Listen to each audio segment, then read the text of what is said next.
Olá, tudo bem?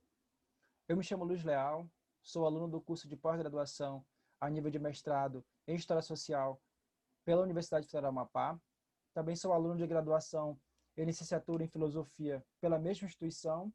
E o trabalho que eu pretendo oferecer ao evento como proposta é um esforço que eu venho desenvolvendo no Laboratório de Estudos sobre Pesquisa da História Social do Trabalho.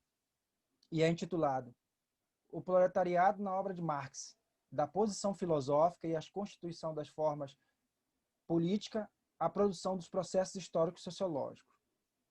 O objetivo central deste trabalho é apresentar a continuidade e as transformações ao qual a categoria proletariado veio se desenvolvendo ao longo do trabalho intelectual do filósofo Karl Marx.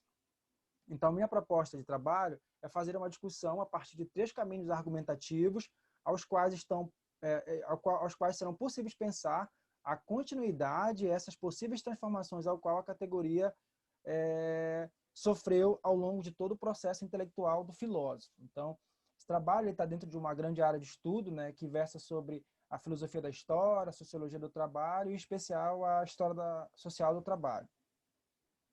Primeiro, é preciso levar em consideração que o trabalho na obra de Marx é o elemento central do método histórico dialético, né? Método esse ao qual Marx, ao longo do seu trabalho intelectual, busca compreender como a humanidade caminhou ao longo da história. Marx, então, elege o trabalho como um objeto central para a filosofia da história. Marx entende que se o trabalho ele é a interação do homem com a natureza, e esse fazer-se, né, elege e organiza indivíduos, que nesse caso seria a categoria que eu vou trabalhar mais à frente, que é o proletariado. O primeiro caminho argumentativo que eu vou tentar sustentar nessa proposta está ligado à sua primeira fase intelectual, né, que vai de 1838 a 1844. Essa fase especial da juventude do Marx trata, em especial, do livro Crítica da Filosofia do Direito de Hegel, de 1843. Aqui, o proletariado aparece pela primeira vez na introdução do livro, né? Pela primeira vez, Marx vai trabalhar com essa categoria de proletariado.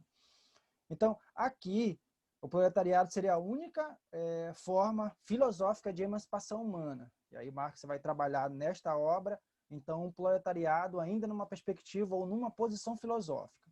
O segundo caminho argumentativo está ligado à segunda fase de Marx, que vai de 1846 a 1848, né? Em especial as obras Ideologia Alemã, que trata especificamente de uma ossatura, né, mais robusta do que seria a teoria da história, e do Manifesto do Partido Comunista, que é mais um tratado político de organização desse proletariado.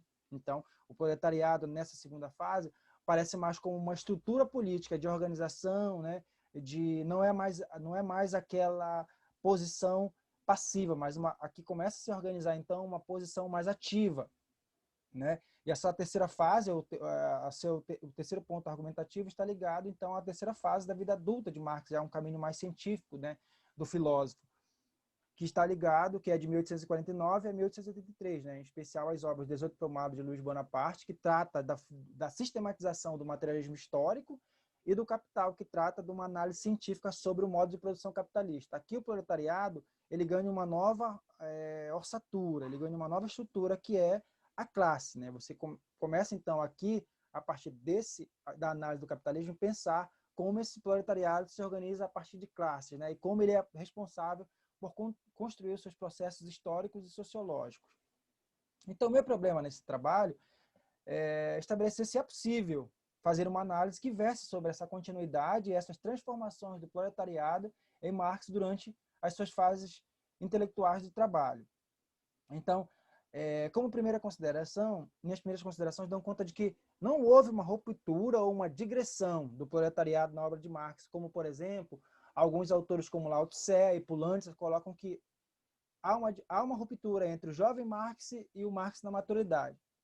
Pelo menos o que eu tento apontar aqui é que na questão da categoria proletariado, pode ser possível essa argumentação de que houve um trabalho de continuidade e transformação ao longo de todo o seu fazer, ou seja, a vida e o contexto ao qual a classe ou o proletariado estava inserido modificou a estrutura do pensamento marxista, né?